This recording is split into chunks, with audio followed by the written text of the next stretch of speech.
This is Agriculture Today, and I'm Shelby Varner with the K-State Radio Network.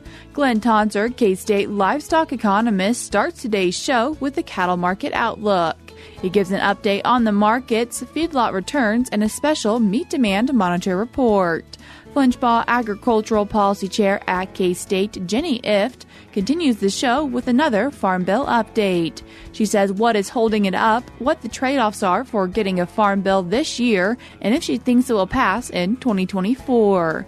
The show wraps up with K-State Youth Livestock Coordinator Lexie Hayes discussing the 2024 Kansas 4-H Livestock Sweepstakes. She outlines the events, how contestants can participate, and why youth should consider competing. That and more is coming up ahead.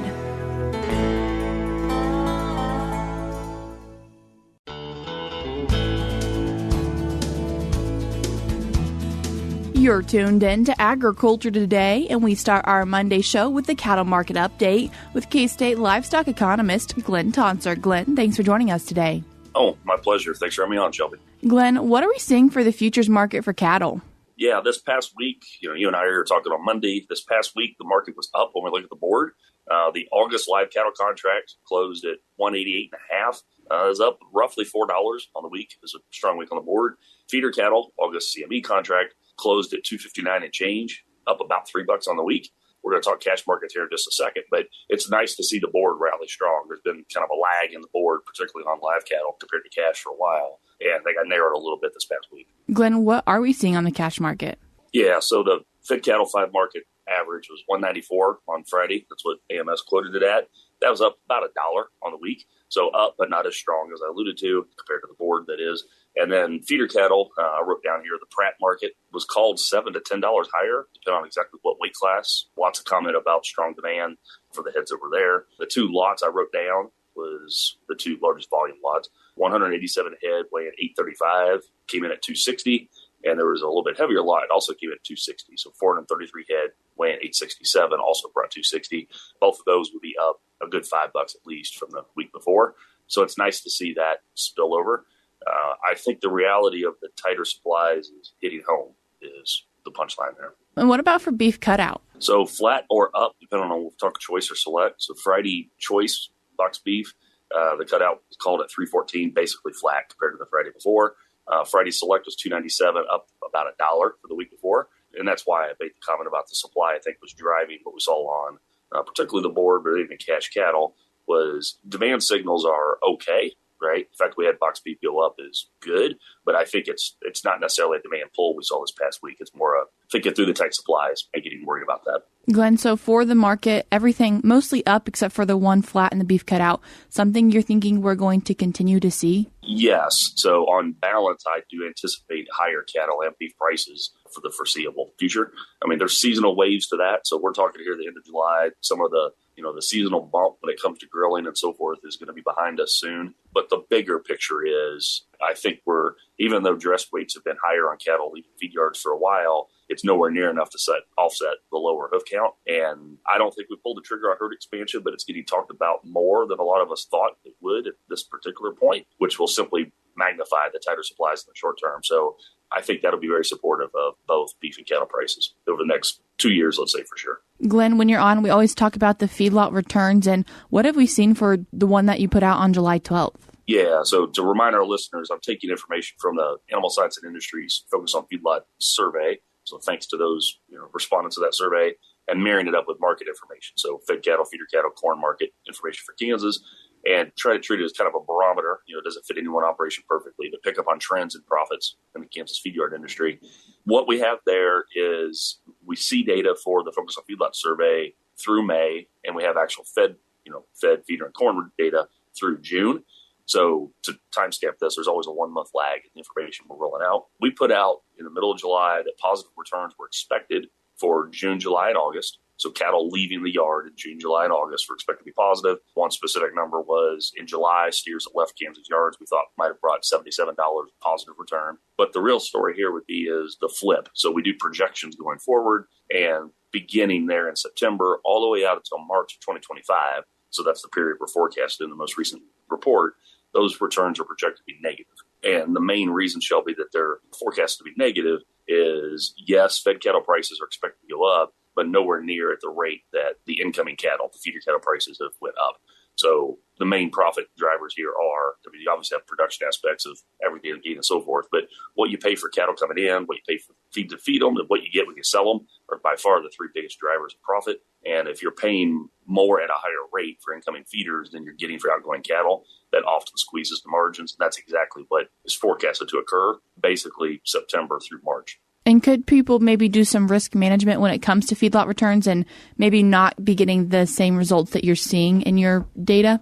Yes, there's certainly lots of options, particularly if somebody had protected against a feeder cattle price rise, so their purchasing price was lower. Most of the time when we have that discussion, people jump to the fed cattle sales price protection part, and there's a role for that too we could talk about. But here, at least in this arena, kind of the biggest source of change is the rally we've seen in lighter weight cattle, feeder cattle prices, calf or yearly, for well over a year now. So somebody that was protecting against that, so somebody that's a buyer of feeder cattle was protected against that upward move, definitely would be in a position to be better than what I've suggested here. The other thing I would add is this is a barometer, right? Again, it doesn't represent any one operation. And most importantly, we don't bring any grid premiums. So if you're routinely getting $20, $30 more per head simply because of the grid you operate on, or you're producing a higher quality product, your percent prime is above the average, or whatever the examples might be, then your operation's probably doing better than this barometer. Now, the flip of that is if you're behind average, you're probably doing worse than this barometer, right? So it is a barometer that's an average,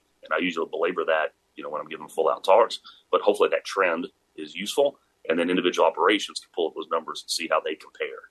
And Glynn, another report that you helped put together, and this one being a special report for the meat demand monitor. Yeah, so usually when you and I talk, I give an update about what's the latest on the demand info from the Meat Demand Monitor, which is beef and pork checkoff funded, large survey project for our listeners here. I'm calling in from New Orleans here today, so I've been on the road and we have not wrapped up the July report. I'm timestamping that because we will do that this week. So kind of watch for AgManager and related outlets. You'll see the July numbers at the end of this week, I suspect. So I don't have the latest insights there for everybody. But in the middle of July, Justin Bina, which is a PhD student who's en route to Arizona State, shout out here, publicly, he got a faculty job at Arizona State, so congrats to him. And he's helped me a lot with the MDM project over time, which is nice. He led a special report, which leveraged a call out in the media in the last year or two about how concentrated beef purchasing is within the U.S. population. And specifically, is it a minority of the public that's buying the majority of the beef, as opposed to the 330 million people in the country kind of all buying the same amount, which very rarely does anything work that way. But sort of how concentrated is consumption of beef in the U.S. is a way to think about it. And that's been looked at in different ways over time with different data sets. So he took the MDM, which has upfront questions on, did you have beef for breakfast, lunch, or dinner? So we kind of have this frequency count for each person. And then subsequently, was it ground beef? Was it steak? There's a lot of kind of geekier, narrow details that come with that.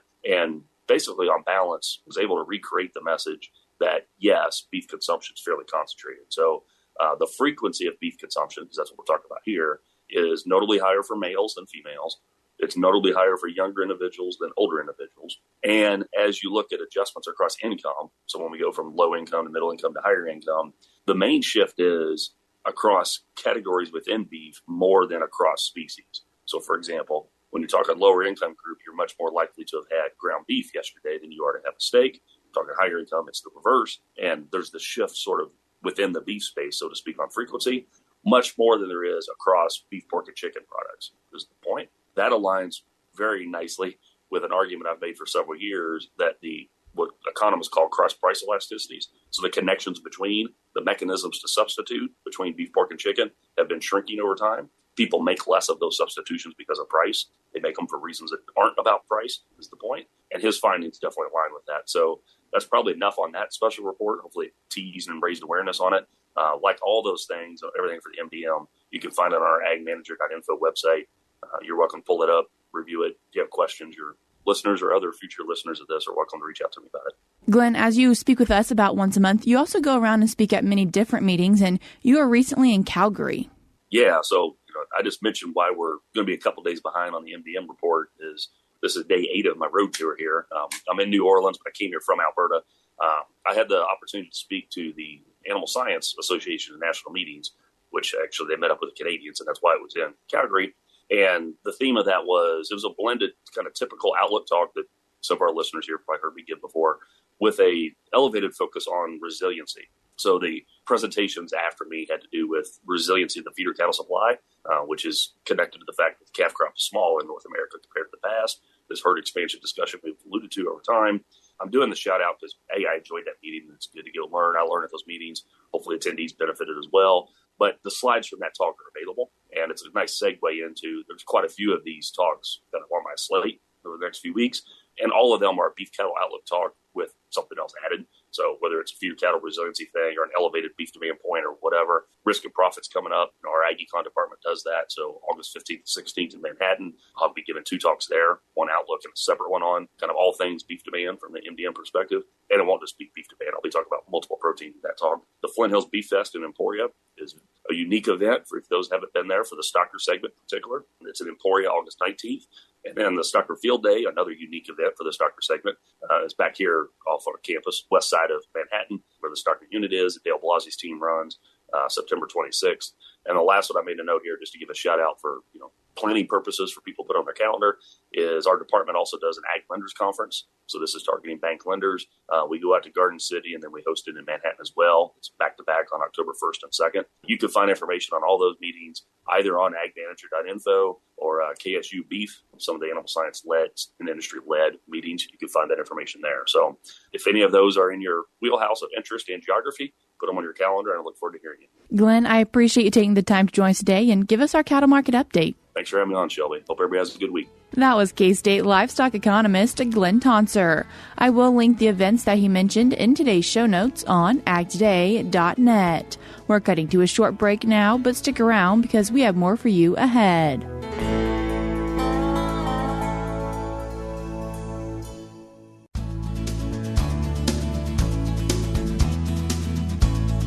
You're tuned in to Agriculture Today, and we continue our Monday show with a Farm Bill update with Flinchbaugh Agricultural Policy Chair at K-State, Jenny Ifft. Jenny, thanks for joining us today. Great to be here. Jenny, kind of just a quick recap on what the Farm Bill does. So over 80% of the Farm Bill funds nutrition programs. It's a huge part of our social safety net in the U.S. It also funds most parts of the farm safety net, conservation. Those are the big parts in terms of dollars. But beyond that, it funds all kinds of public goods, whether it's our extension system, partially funds our extension system, the Forest Service. It provides funding for rural government. So all Americans are affected by the Farm Bill. This Farm Bill covers a lot of different aspects and areas for the farmer all the way to government organizations. Yeah, it does. Definitely. It covers a lot of areas, and there's historic reasons for this and just political pragmatism as well over time, why you have this bill. And one way to look at it is a miracle that we have a Farm Bill and that you maintain the coalition. And there's so much work that goes into putting together a Farm Bill from our legislators, from their staffers, from different producer groups, environmental groups interested in nutrition. So it really requires a lot of groups to work together. On the other hand, it would be really hard not to extend or pass a Farm Bill because all of these things that are important to most Americans in one way or another wouldn't be funded. That would be pretty unpopular. So, Janae, we've done a few different updates on the Farm Bill, but where are we at right now? Well, our last Farm Bill was in 2018. That was passed with relatively little drama. We had an extension last year. 1 or 2 extensions are completely normal if you look at the history of the Farm Bill. Right now, the window is narrowing for a new Farm Bill in 2024. There's still a chance. I think most people, even if you'd like to see a Farm Bill, I think at this point an extension is at least equally likely. When would we know about if there's going to be an extension? It could be after the election. You hear a lot of different predictions right now. Some politicians have come out and said it's probably going to be next year. Some are still really optimistic and pushing to get it through this year. Recently, 500 organizations wrote a letter to Congress urging them to pass a new Farm Bill this year. And this was a pretty diverse group. You have some major farm lenders in there, commodity groups, environmental groups, some groups from our own state in Kansas. Some I haven't heard of, the American Woodcock Society. I'm sure they do great work, though. But again, most of them are really a lot of influential groups and not just in agriculture. What have been some of the holdups for getting that Farm Bill to go through? Well, there's some issues on both sides of the aisle. For the Democrats, they really want to protect nutrition funding, the nutrition programs. There's also some additional funding for conservation under the Inflation Reduction Act, and it has what's being called climate guardrails on it. So the Democrats want to keep those climate guardrails, while some Republicans want to have a little bit more flexibility. And so there's sort of, two sides to that, really, that climate-related conservation funding can cover a wide variety of practices, but it may not fit what's most needed in a particular area. And of course, once you talk about climate, it can become a very political discussion. There's a lot of Republican legislators right now that are talking about keeping the farm in the Farm Bill. So there's also, pressure to increase reference prices to strengthen the safety net. We're in a period of relatively low farm income and tightening profit margins for most farms now, especially crop farms. So there's efforts to strengthen that. The issue and the challenge has been finding the budget to do that. So what is in the new Farm Bill as of right now? So right now, the Senate Ag Committee has put out an outline. The majority, that's the Democrats, the Republicans, have also released their priorities. On the House side, which is Republican-controlled, they've actually put together a farm bill. And so there they do have a lot of increases in the safety net. There's some changes to nutrition programs. One issue, though, there's still some budgeting issues with that are being resolved. Jenny, what are some trade-offs you're seeing for this new farm bill? So there's different sort of arguments and considerations that are out there right now. So in terms of the groups they're arguing that we need a new farm bill right now, first is the potential for getting higher reference prices or a stronger safety net, again, in our current difficult economic environment for a lot of farms. The other issue is right now, if we pass a farm bill this year, there's going to be more money for conservation than if we pass a 2025 farm bill. Basically, some of that Inflation Reduction Act money that can go towards conservation, less of that will be included in a 2025 farm bill. So there's not going to be an immediate impact, but, a lot of these USDA conservation programs are oversubscribed. And so that is a concern for a lot of groups. The other issue is if prices continue to go the way the Farm Bill, the budgeting works. Fun topic, but it's important here. So if crop prices continue to stay low or get even lower, that's going to basically mean there's going to be less budget next year for reference price increases. That's going to be more costly. The safety net's going to become more costly if prices are lower. So it looks like, given current forecasts, that there might be more budget for reference price increases or other safety net improvements this year. The other issue, it could be logistically difficult to put together a farm bill in what could be a new Congress. I mean, who knows what's going to happen, but you could have both, the House and the Senate flip parties. That's one potential outcome. You're probably going to have a lot of new people regardless. And the Tax Cut and Jobs Acts of 2017, the tax bill that was passed under the Trump administration, it expires at the end of 2025. And a lot of people would see their taxes go up if those provisions don't get extended. So that's going to be on the mind of a lot of legislators and potentially be a priority. What are some benefits if maybe we do have an extension for the Farm Bill? There's a lot of reasons that legislators may want to prefer to work on a farm bill later. They may need to, either for their party or their own reelection, they need to hold the line on particular issues where they'd eventually be willing to compromise. But they're thinking again about those upcoming elections. Also, there could be a shift in the power balance. A lot of things are up in the air right now, but if you think there's going to be a shift in the power balance that's in the favor of your party, it may be worth waiting to get a more advantageous farm bill. So what are a few things that really we need to kind of keep in mind as we talk about the Farm Bill? Well, the House is only scheduled to be in session for 3 weeks between right now and mid-November. So there's not a lot of time before we get into a lame duck session. Anything could happen, but the longer it goes, the harder it is going to be to get a new farm bill. Maybe in a lame duck session, the questions about the power balance should largely be resolved, one would expect. So, there may be more potential for compromise. And you really do need compromise. I mean, no matter what happens, you're almost certainly going to need both parties to compromise for a farm bill. So for the Senate, typically you need 60 votes to pass a bill for most legislation. So you need people from two parties.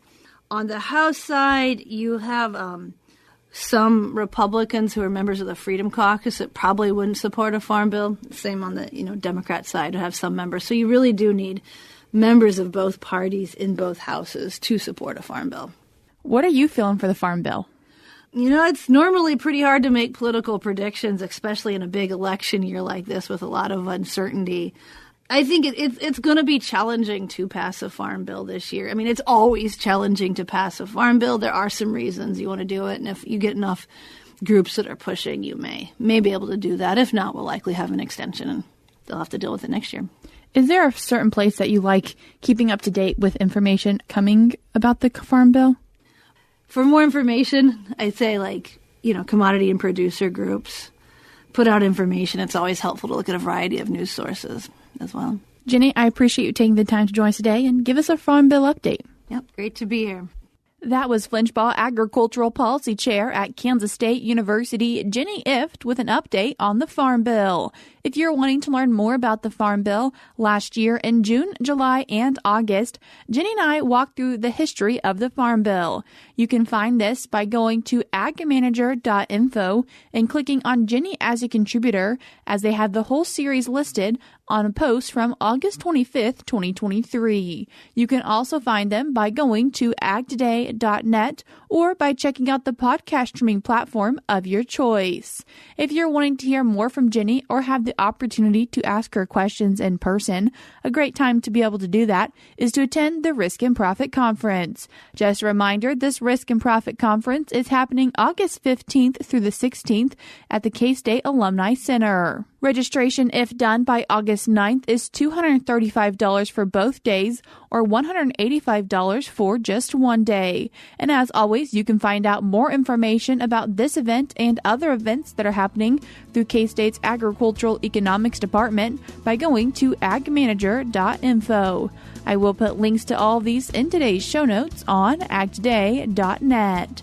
We're cutting to a short break now on Agriculture Today, but we'll be back with more ahead.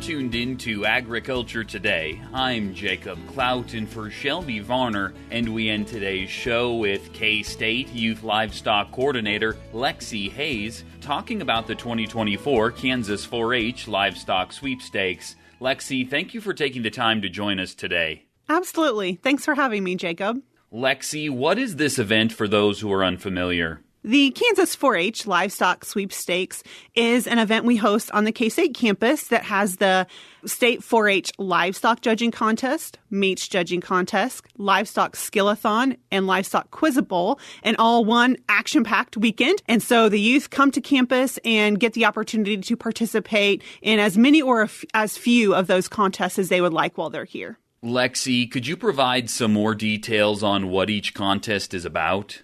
So the livestock judging contest is your traditional livestock judging contest where they'll be evaluating classes of animals, including beef, swine, sheep, and meat goat, and then also giving reasons on those classes afterwards. The meat judging contest is where they're going to get in the cooler here on the K-State campus and judge carcasses as well as do retail ID. The older kids will do reasons, and then the younger kids will have classes in which they answer questions related to meats. The skillathon is very application based. And so we go through, there's ID stations, there's quality assurance stations, and then there are some team activities for those who are participating on a team.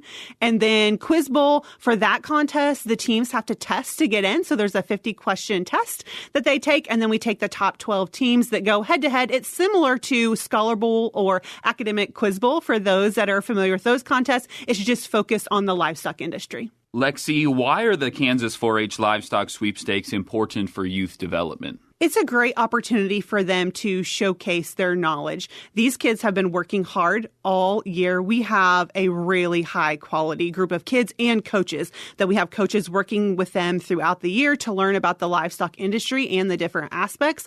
And so this is an opportunity for them to gain some critical thinking skills, some team working skills to learn to work on a team, communication abilities in order to display what they know. How can youth get involved with these contests within the Livestock Sweepstakes? They need to speak with their local extension office in order to get registered. The local offices are responsible for registering those kids because every county has their own process for how those kids are selected. There's a certain number that each county or extension district can bring. And so a lot of them have contests at their county fair or throughout the summer to determine who's going to come or at least expose the kids to the contest before they're here on campus in a state level event. Do youth have to qualify for this event? It really depends on their county. For most counties, they do have a county level qualifying event, but they have to be entered by their local extension office. So they need to talk to their local agent about if there are any requirements for them to come. But it is open to youth who are 9 and older and Kansas 4-H members. When is this event taking place? We will be hosting it August 17th and 18th here on campus, and the deadline to register is August 1. More specifically, where is this event happening on campus? We use a lot of our animal facilities and animal science facilities. The judging contest is typically hosted up at the purebred unit. We'll have the Quiz Bowl exam in the Stout Center, and then the actual Quiz Bowl head-to-head contest as well as the Skillathon will take place in Weber Hall as well as Umberger Hall. Lexie, you had mentioned registration. Is there a fee for this event? Yes, there is a fee associated with each of the contests. It is $15 for the livestock contest per child, and then $10 for all of the other contests. Where can interested individuals go to find more information? All of the information and rules are posted on our website, and it's actually just easiest if you Google KSU Youth Livestock. There is a 4-H Livestock Sweepstakes tab that has all of our information, a tentative schedule for the weekend, as well as the rules for each of the individual contests, or again, they can reach out to their local extension office for additional details. That was Lexie Hayes, Kansas State University Youth Livestock Coordinator on the 2024 Kansas 4-H Livestock Sweepstakes. I'm Jacob Cloughton for Shelby Varner, and that's all we have for now on Agriculture Today, but we'll be back with more for you tomorrow.